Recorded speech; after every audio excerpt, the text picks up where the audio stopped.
Are you mispronouncing these common English words? Don't worry, most Spanish speakers do. Hello everyone, my name is Krystallo from Crystal Clear English, and over the last 15 years I've been teaching English to Spanish speakers, and I have noticed the same 5 pronunciation mistakes being repeated again and again. But don't worry, in today's video I'm going to show you what these mistakes are, what the correct pronunciation is, and how to fix them. If you really want to improve and to make sure that you eliminate the Spanglish pronunciation mistakes, you can access my free pronunciation course that includes over 10 pronunciation mistakes with the different examples, audios, and tongue twisters. You'll find the link for this course in the description or by scanning the QR code on the screen. If you like this video, please like and subscribe. Okay, let's start. Mistake number 1. How do you pronounce these words? It is not vegetable and comfortable.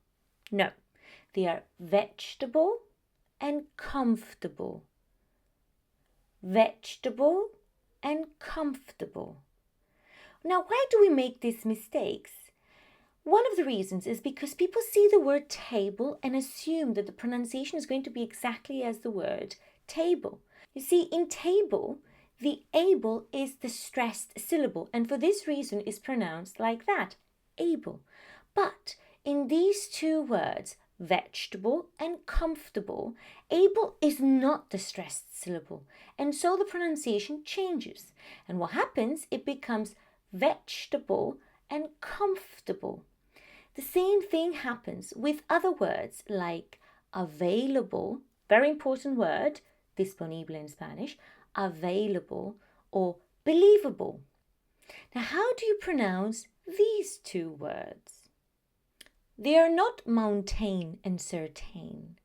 No, the pronunciation is mountain and certain. Just because we see this ending of ain that is found in pain and train, people assume that the pronunciation is the same, but it's not.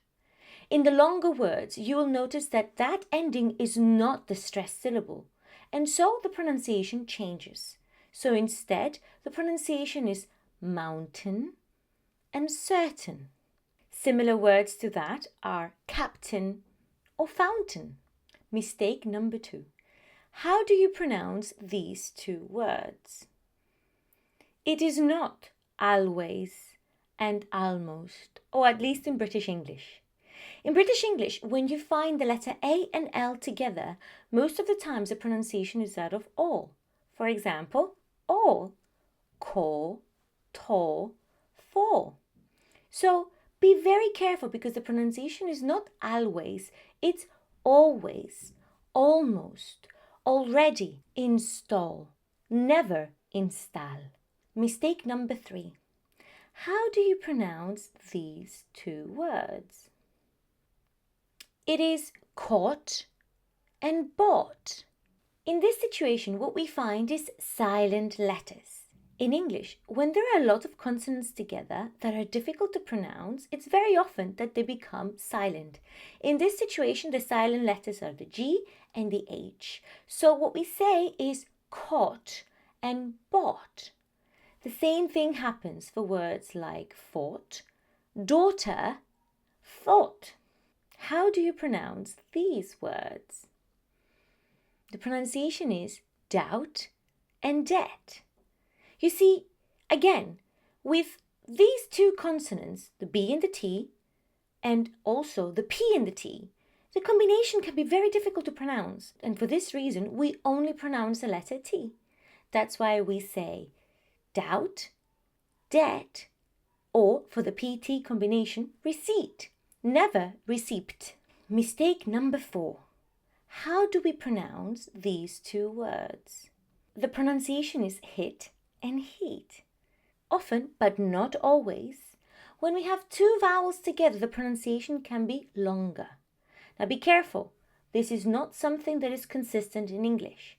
So you will notice that hit, one vowel, is shorter, hit, whereas heat, that has two vowels, is longer, heat. You can find this in other similar pairs. For example, bin and bean. Again, be very careful. This 2 vowels longer pronunciation is not a consistent rule in English. Finally, mistake number 5. How do we pronounce these 2 words? The pronunciation is future and structure. The T-U-R-E ending is very often pronounced as ch. Let me repeat that, ch. That's why it's future, structure, nature, architecture. Now you know some of the most common pronunciation mistakes Spanish speakers make. If you want to fix these mistakes properly, I recommend you access my free pronunciation course that includes over 10 of these mistakes, different examples, audios, and tongue twisters. Now you can access this using the link in the description or by scanning the QR code. And finally, if you're interested in fixing 5 of the most common preposition mistakes in English, I recommend you watch my next video. Thank you so much for watching. See you next time.